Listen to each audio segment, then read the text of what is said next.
Welcome to Bounce, playful, unfussy conversations with SoCal arts and culture stars. I'm your host, Susan Petrella, a lifelong arts and culture patron/advocate and the rockstar consultant who rockets your business to success. Each Wednesday, I'm hanging out with cool, clever, creative individuals. Today's guest is Tony Pinto. Tony's an LA-based, award-winning professional designer, artist, and art director. And I don't know, I've got this word in my head today, trifecta, but Tony's got a trifecta of opportunities kind of on his plate right now he's going to talk about. So let's talk about the first one. You're going to have a figure drawing class at Coastline coming up. That's right. Hi, Susan. It's nice to be here. Yes, nice to meet you. Nice to have you here. Be back on the show. In the spring of 2026, I'll be teaching life drawing here at Coastline College, the Newport Beach campus. That'll be on Tuesdays and Thursdays from 1 to 4 in the afternoon. Okay. And I hope we have a lot of very interested students. We're going to have some great models. I didn't know you were could teach figure drawing. I'm an art teacher. I'm a design teacher. I'm a photography teacher. I'm a teacher. Okay. So I do a little bit of everything. Okay. And in this particular case, the opportunity came up to teach life drawing here, and it's such a great school. I wanted to do that. Okay. Well, that sounds pretty cool. You're also in a show at the 515 Bendix Gallery. The show's called Broken Hallelujah, and it's curated by Jane Bauman. And tell us about that show and the pieces that you chose, or Jane chose. I don't know which one. Who chose? Jane and I chose Worked on it together. and Jane is in the studio audience yes, here as we speak. So, Jane Bauman curated this show at 515 Bendix in downtown LA. And if you've been to the Bendix building, it's this art-based, it's an old building that's been converted for art uses. So it's all art galleries and artists' studios. So at 515 Bendix, the show is Broken Hallelujah. I think there's about 10 artists in the show. In addition to myself, there's Katie Stubblefield, who teaches here, and David Michael Lee, who's a professor here as well. There's a bunch of great artists in the show. My work is, I consider them paintings. They're a combination of silk screen printing, spray painting, hand painting. How do they relate to the Broken Hallelujah theme? How do they relate to the theme of the Broken Hallelujah, that Jane chose. Well, they're broken and they're singing Hallelujah, I guess. I will just say that they look good in that room with all those other beautiful paintings. And that could be very important, right? Yes. Yes, absolutely. Okay. Yes. And previously, I'd shown some of that work here at Coastline as well during the Pacific Daylight. Because that's part of a series of work that you've done, correct? Yes, I've done about close to 40 of those pieces. And there's 5 of them at the Broken Hallelujah show right now. Okay, and so do they have titles? I should have written something down. They do have titles. I don't remember what the titles are. All the titles for this series of work, the series of work is called Sweet Dreams Are Made of This, like the Eurythmics song. And all the titles are songs from the 80s, song titles from the 80s. That's right. So I don't remember which. When you did that, right? I don't remember which 5 we chose as being the ones that were in the show. Okay, and they're a combination of what are the techniques in the pieces? The techniques they start off with photographs that I took in the 80s, and then I screen print them onto canvas or board, and then I just mess with them. I add paint. There's a painted background that's usually spray painted. Then I do a lot of layering. I do some hand painting. You can still see the imagery from the 80s, but it's not in your face as much. With some, it's more obvious than in other ones, in other pieces. And the substrate, the what I'm making the work on, some of them are canvas, some of them are pieces of wood. The wood isn't always rectangular. The Right. wood is leftover wood that I had from other projects, and sometimes it's, Been like repurposed. repurpose. Yes. Yes. Yes. So have you left the 80s behind? Are you doing the 90s and the aughts in this? I won't be doing the 90s and the aughts. I'm not sure if I've left the 80s behind. I've been mining the 80s a lot this past couple of years. Yeah. I was in my 20s. What is it about the 80s? I was in my 20s in the 80s. And Okay, yeah. life was fun. Just trying to And, think. and it was, Yeah, I do guess have was some in my 20s in visual. the 80s too. I do have some visual evidence of photos that I took during that time, but it was before cell phones. So all of the stupid things I did, there's no record of that. So when I was on your show earlier this year, it was when I was putting out my book, which was photos of the 1980s, called Lost Youth. And so these Were were you lost? I was lost. Yeah, I was. I mean, the name Lost Youth came from feeling at the time that I didn't know what I was doing with my life. I didn't know where I was going. I didn't know that someday I'd be on this podcast. No. 40 years into the And who future. know, I didn't know either. Yeah. I mean, I had a gourmet coffee business and whatever else I was going to Right, join the right. Foreign Service. But then it's also a looking back, and that's my lost youth, is that decade of the 80s. Okay. Looking back at it from somebody who's now in his 60s. Okay. Yeah. Yeah. And so you've also curated your first ever show, is that correct? Yes, I'm the guest curator this semester at Golden West College. Golden West College. Okay. In Huntington I've Beach, been there. which is- Heather Bowling, the arts program manager at John Wayne Airport, curated an exhibit there. Oh, excellent. Very so good. tell me about this exhibit, because I Yeah, think I've the- seen where have I seen some of the artists before? Well, they're known artists from just around the LA, Okay. Orange County art scene. So I'm guest I'm going to have you curator. pronounce the name of the exhibit, because I'm not sure how to pronounce Yes, it. it's Obsessions, basically, but it's Obsessions, okay. Obsessions. Obsessions. Obsessions. It's in celebration of Hispanic Heritage Month. So we have 6 artists in the show, working in a wide variety of mediums, from drawing and painting, ceramics, cut paper, photography. It's a very tactile, rich show. I know. The Huntington Beach Art Center. I think a couple of them, the gentleman with the ceramics, maybe? Not sure. The ceramics artist in the show is Jose Yeah. Flores So how did it all Nava. come about there? It's an interesting gallery. It's an interesting space in a Well, gallery. it was one of those just opportunities that sort of came up. Fell in your lap? Yeah, I knew somebody You knew who somebody who knew teaches somebody? there, and they contacted me and said, "Hey, we need a guest curator for the fall to curate a couple of shows. Was that something you'd be interested in doing?" And it sort of excited me and scared me at the same time. So I Okay. decided that I should probably do that, and either it's going to be a good opportunity and it'll be fun, or it's going to be something that I know I shouldn't do anymore. Okay. So So what's the time frame for it, and how did you choose the artists, these individuals? the first show is up now, the Obsessions show. and That's it up. runs till when? That runs until October 3rd. Okay. And then the second show is going to be called Self, Not No, Self. let's go back to the first Oh, show. all right. Because how did you choose the artists? How did I choose the artists? Well, Yes. this happened on a very quick timeline. I just had a few weeks to put the show together. So did you know these individuals? I knew some of them, but not all of them. Okay. Some were referred to me. Some I just knew from art world, going to openings and seeing them around. And the artists in the show are, can I list them? Sure. Sure. Yeah, absolutely. We have some drawings and paintings by Abel Alejandre. We have some cut paper paintings by Lee Salgado.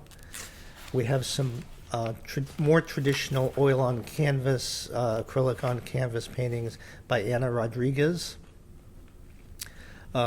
We have some, I guess you would call them drawings by Michelle Andretti.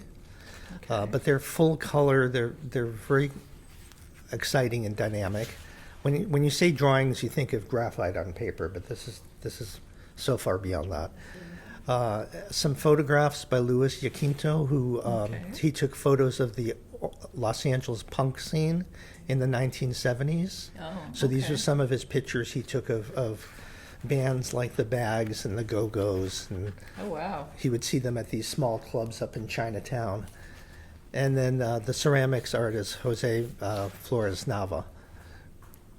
Yeah, he was definitely at the Huntington Beach Art Center for a show. Was he? Yeah, Okay.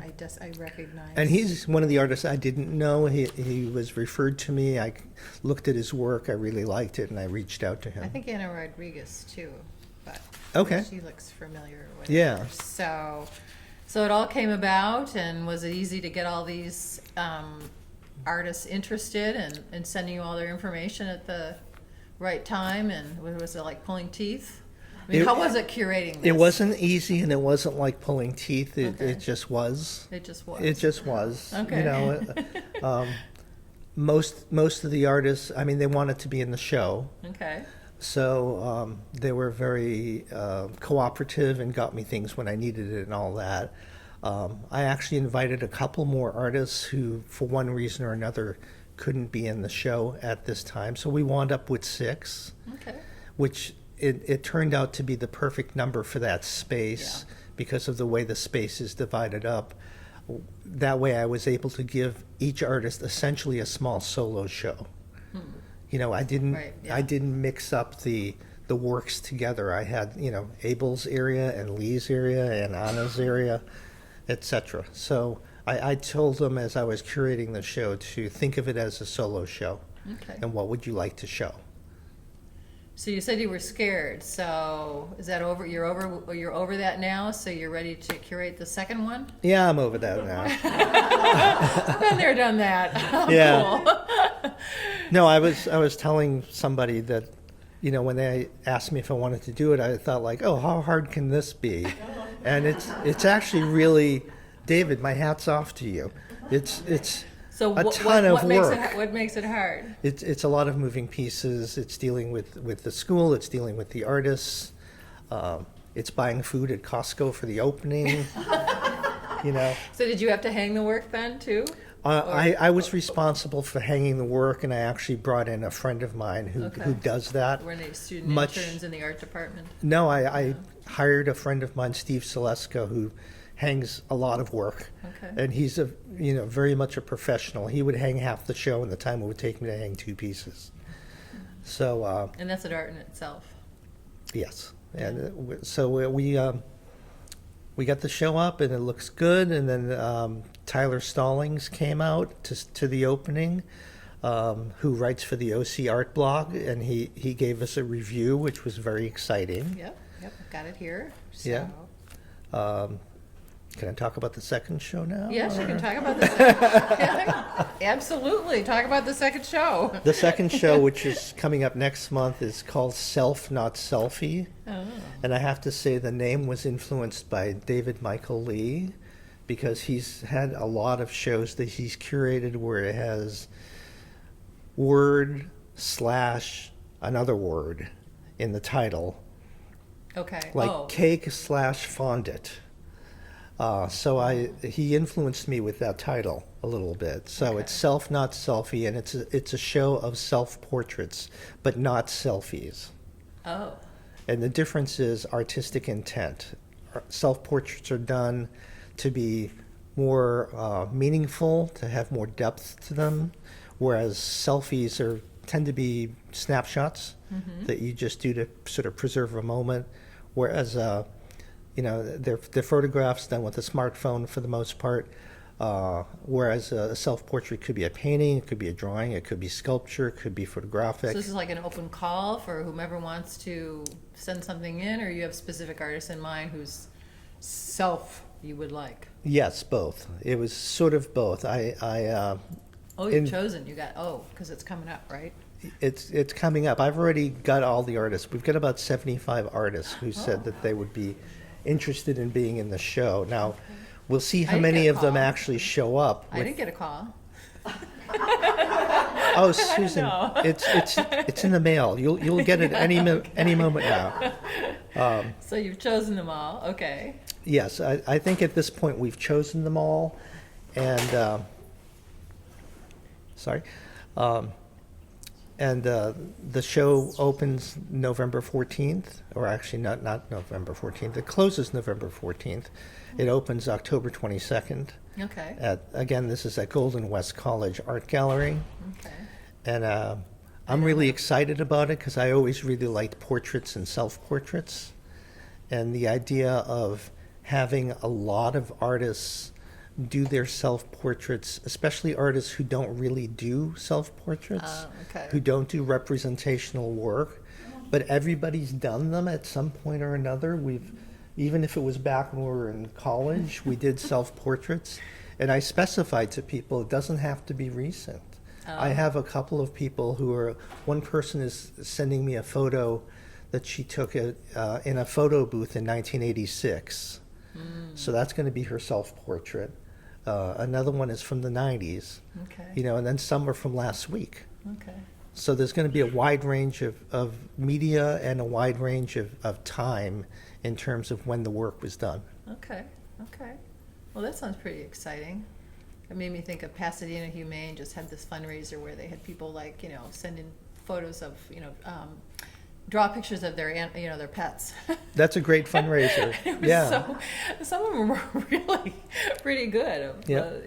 Whatever they did. So. And you had asked if it was open call. It wasn't really open. It was in that I posted about it on social media, but I only posted about it to my friends. Okay. And then I reached out to a lot Tony, of people. I thought we were friends.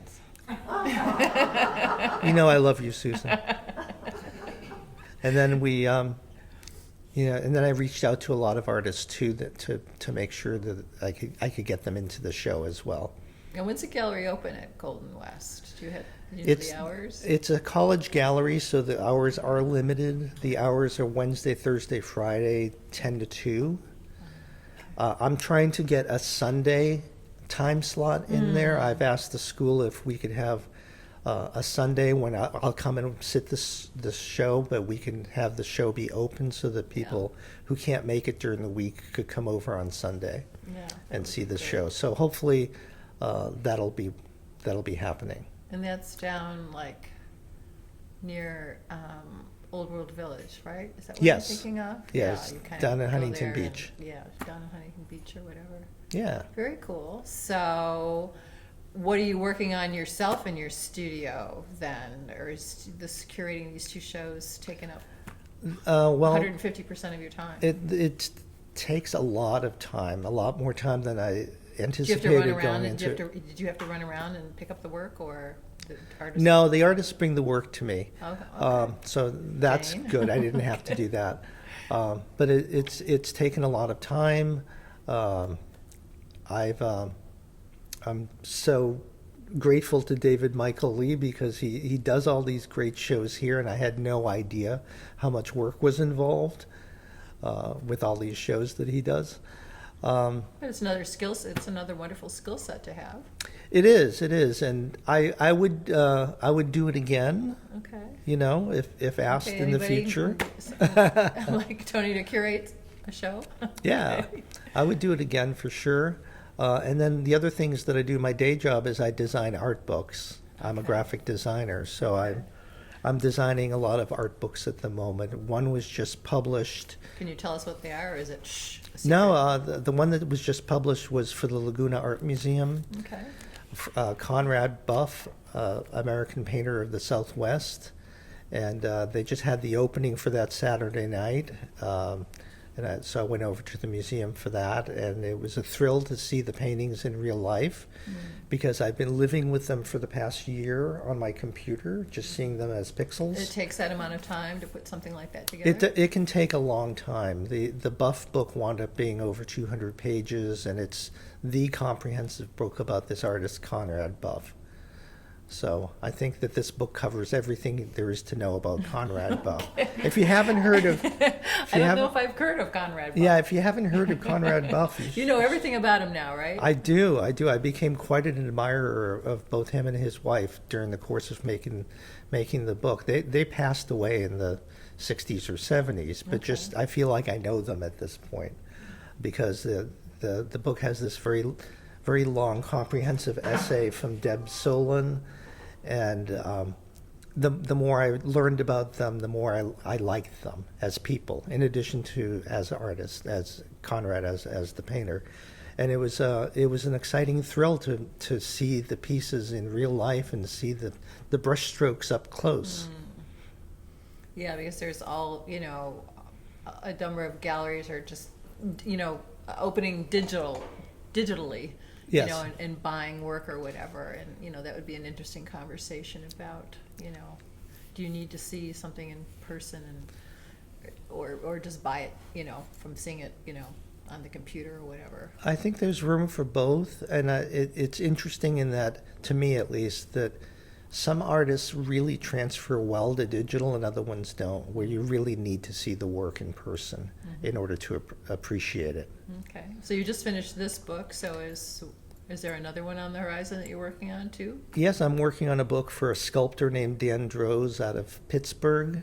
Okay. So that should be out in a few months. I'm working on a couple of books for the Museum of Art and History up in Lancaster, California. MOA. I have MOA. So I have I'm busy. Have a lot going on. Oh, well, very good. Terrific. Thank you, Tony, for joining us today, sharing your story. My pleasure. Mountains, Thank you for Mountains. having me. A special thank you to our generous sponsor, Coastline College's Fine Arts Department and Art Gallery, David Michael Lee, Director, Curator, Professor. He's also a wonderful producer. Thank you, David. And until next time.